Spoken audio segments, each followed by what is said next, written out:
Assalamualaikum warahmatullahi wabarakatuh. Selamat pagi, selamat siang, selamat sore, dan selamat malam. Perkenalkan, nama aku Firmansyah dari kelas D mata kuliah Teori Komunikasi. Nah, kedatangan aku di sini, aku mau menjelaskan tentang salah satu teori komunikasi, yaitu teori Uncertainty Reduction Theory.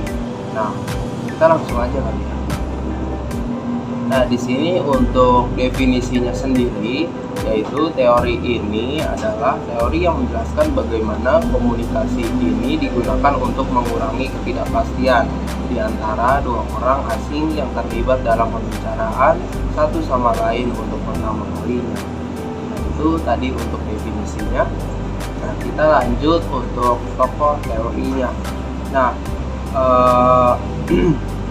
dalam teori Uncertainty Reduction Theory ini tokohnya ada dua. Yang pertama ada Charles R. Berger dan yang kedua ada Richard J. Calabrese. Nah, itu dua tokoh teori ini. Nah, selanjutnya kita next ke tipe ketidakpastian. Nah, tipe ketidakpastian itu ada dua, yaitu ada ketidakpastian kognitif dan ada ketidakpastian perilaku. Nah, kita definisikan satu-satu dulu ya. Nah, kita lanjut untuk ketidakpastian kognitif. Nah, ketidakpastian kognitif itu yaitu ketidakpastian yang dihubungkan dengan keyakinan atau sikap. Jadi keyakinan atau penilaian ini bisa dianut dari diri sendiri atau dari orang lain gitu. Nah, untuk yang ketidakpastian perilaku, yaitu ketidakpastian yang memiliki batasan perilaku yang dapat diprediksi. Nah, itu tadi dua tipe ketidakpastian. Nah, untuk selanjutnya kita ke ke asumsi. Nah, asumsi di sini ada 7. Yang pertama, ketidakpastian dalam latar interpersonal. Kita jelasin dulu. Jadi, asumsi ini yang pertama, ketidakpastian dalam latar interpersonal, yaitu seseorang yang tidak memiliki keahlian untuk mengendalikan diri dan tidak dapat menguasai keadaan lingkungan dan sekitarnya. Jadi itu untuk yang tentang ketidakpastian dalam latar interpersonal. Selanjutnya yang kedua adalah stres secara kognitif. Nah, untuk stres secara kognitif ini, ketidakpastian ini akan timbul tekanan pada diri kita. Nah, karena kita berusaha keras untuk mengerti apa yang kita butuhkan. Yang ketiga, ada mengurangi ketidakpastian atau meningkatkan prediktibilitas.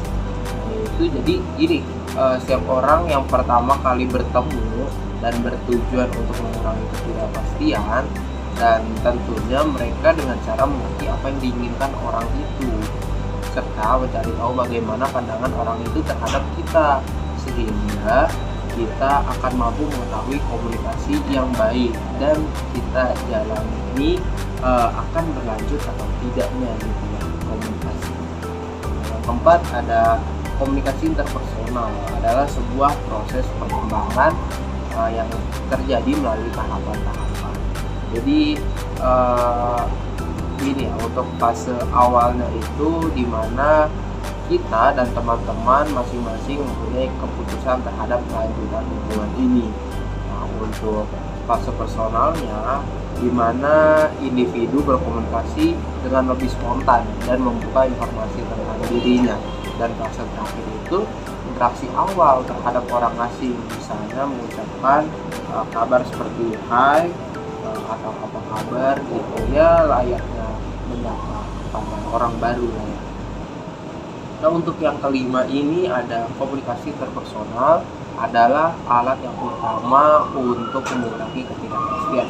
Jadi komunikasi interpersonal ini kan secara tidak langsung komunikasi kepada hanya dua orang ya, atau bisa juga lebih sebenarnya.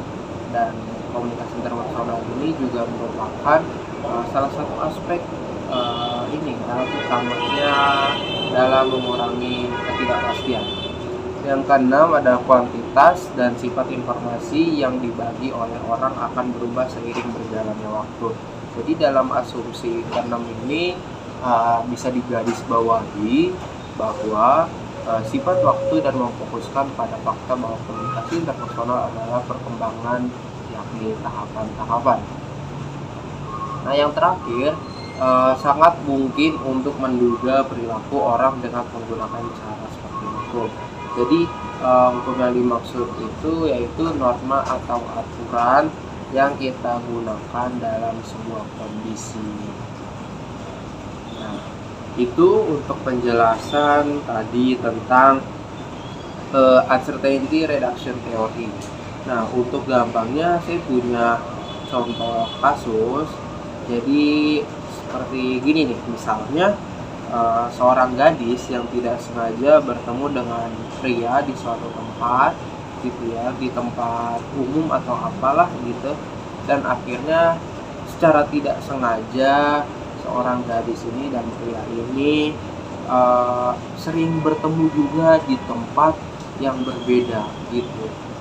Walaupun sering bertemu, tetapi tidak hanya di tempat itu saja, melainkan di tempat yang bisa di tempat A ketemu, di tempat B ketemu, di tempat C ketemu. Jadi mereka ini sering bertemu.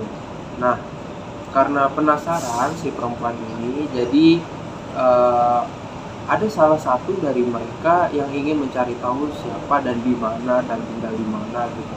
Hingga akhirnya ujung-ujungnya nanti akan berkenalan gitu. Karena kan untuk mengurangi ketidakpastian gitu kan. Nah, dan akhirnya setelah kenalan ya otomatis akan ketahuan siapa dirinya. Oke, kurang lebih seperti itu untuk uncertainty reduction theory. Kurang lebihnya mohon maaf, saya Firmansyah. Akhir kata, Assalamualaikum warahmatullahi wabarakatuh.